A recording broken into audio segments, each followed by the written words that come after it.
Thanks for joining us, Maria, and it's been great working with you on our media freedom mapping project, and it's great to have the support of JFJ for this. The project has, over the course of the past few months, we've had more than 230 incidents on the map, and many of them come from Russia and the former Soviet Union, which you've helped us map those. I mean, do you think that the Russian government and those in the former Soviet Union are using the pandemic as a cover to clamp down on media freedom? It is our pleasure as well to work with you on this project. It is indeed very important, and thank you for this brilliant idea to separate sort of this particular incidents related to COVID-19, and this is very important. We in Justice for Journalists Foundation are covering all the attacks on journalists, especially in the former Soviet Union, the 12 post-Soviet countries, excluding Baltic states, and with your initiatives, we were able to put more resources on monitoring what happens with the COVID-19 restrictions and the restrictions on media freedom, I mean, that were happening in these countries. And certainly we feel very strongly that, yes, the government's stance on media freedom, on independent journalists especially, was very, very tight. And we see the division of countries, of how countries reacted to the situation in these 12 countries. So roughly they can be separated into 3 groups, where you have a completely totalitarian approach in the countries like Belarus, Turkmenistan, or Tajikistan, where the governments just said that, you know what, we don't believe in the virus. There is no virus. There is no COVID-19 at all in our countries. So anyone who writes about it is a criminal. So this is one approach, and we see evidence of that in these countries. It is very hard to speak about Turkmenistan because, as you know, it is on one of the last positions in terms of media freedom, as there is none at all. So there is no information coming from Turkmenistan, almost nothing. As for the other 2 countries I mentioned, Belarus and Tajikistan, there is still some information coming out, and in Belarus more so than in Tajikistan. And we see very strong evidence of the governments just repressing people, mostly independent journalists, of course, who are trying to say something about the actual situation in these two countries. Then there is a kind of a liberal, more or less, well, general liberal approach in comparison to the rest of them, I suppose. And these are the countries like Ukraine, Armenia, and Kyrgyzstan, where the governments punish the journalists and independent media workers for sort of spread of panic. They issue warnings for violating quarantine rules, and they force the journalists to delete certain publications that the government consider to be dangerous, again, in terms of spreading the panic in emergency situation.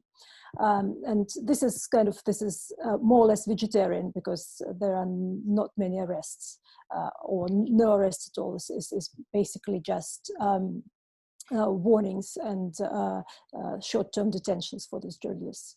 And now there is a bigger group, of course, in terms of population, that we roughly call hybrid approach. And there is Russia and Kazakhstan and Azerbaijan and Uzbekistan in this group.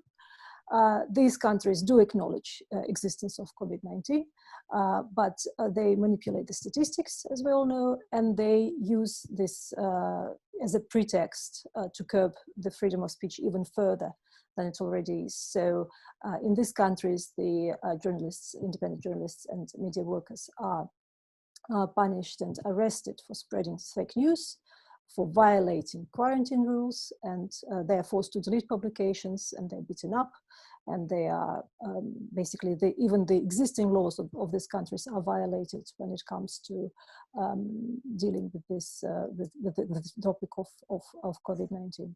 So anything that has independence in terms of statistics, where people publish different statistics than the one that the government prefers, or cover specific areas, say hospitals or certain regions where the authorities do not want to admit that there is a problem.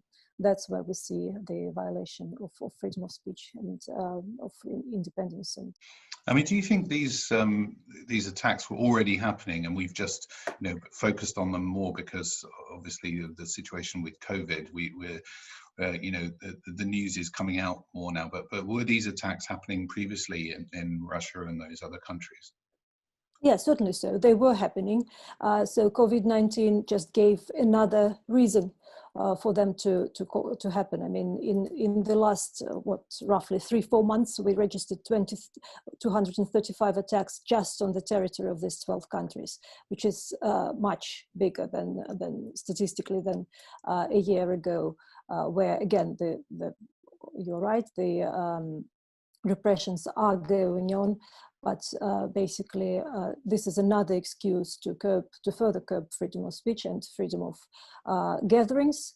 For example, in Russia, we see that the only existing way of protesting against, for the civil society, basically, to protest against certain governmental moves was the individual protest, where one person could go outside in a public space and hold a banner and say, I'm against something, without using any equipment, just stand there alone, 50 meters apart from another person or persons.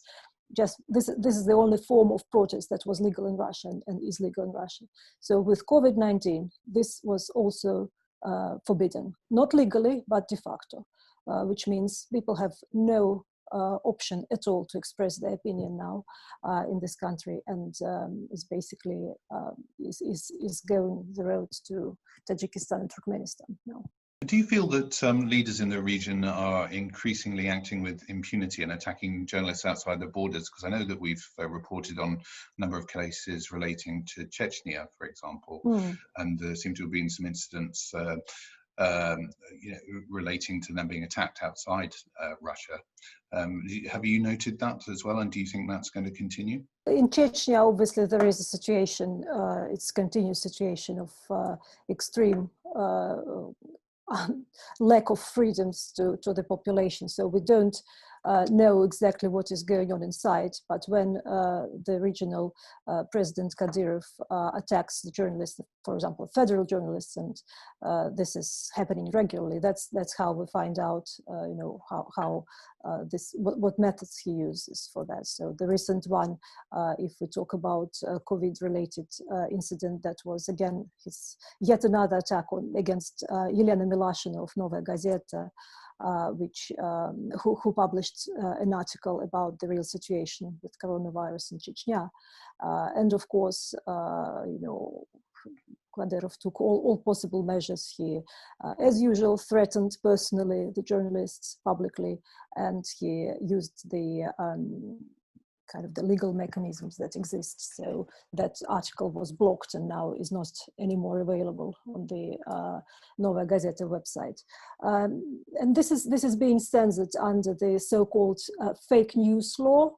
And this is, again, one of those things that did exist before, but now are being used excessively in this situation with coronavirus. And fake news law basically enables Russian communication watchdog to demand deletion of any publication they don't like. And now they just cite that this is the fake news for anything they don't like. So with coronavirus, of course, the fake news can be statistics that differs, or situation in a hospital that doesn't look acceptable for the certain authorities. So anyone can be fined, and that again, not only the publication can be fined, but any person, any blogger, any person who just retweeted the information or commented on the information, anyone is subject to this fake news law now. But basically, we see a monopoly to the state-owned media, who are the only one who are allowed to publish the news that are considered not public, not fake. And we saw that in early July with Svetlana Prokopieva being fined under the anti-terror laws as well. I mean, do you think that's going to continue, the use of those laws? They're very broad-ranging, obviously, and if it's a story that they don't like, they can just use that, to have a chilling effect on press freedom. Yes, I mean, the amount of laws that were specifically written in order to curb the freedom of media in Russia is quite big. And we did publish a report, and I believe it was about, we counted about 40 cases of use of anti-extremism, anti-terrorism laws against the journalists who in some cases were put in prison for some amount of years, and that, of course, in Ingushetia and in Chechnya, this is quite a regular thing. But we are seeing this in Moscow and now in Pskov, where any kind of position that differs from the official position can be just called support of terrorism and support of extremism, and under this law, a person can either be put in prison for 5 years, I believe now, or fined for quite a large amount of money. And with Svetlana Prokofieva is a very emblematic case. So here we see that she was not, thank goodness, put in prison, although it was believed that she could be easily put in prison for that. But she was fined, and of course her lawyers are going to appeal against that, because there is no reason to call her article extremism or supporting extremism, as she was only describing what happened and analyzing the reasons for why that terrorist attack took place. And on that point, do you think once the pandemic is over, that these clampdowns on press freedom will actually continue, and that this will become the new normal?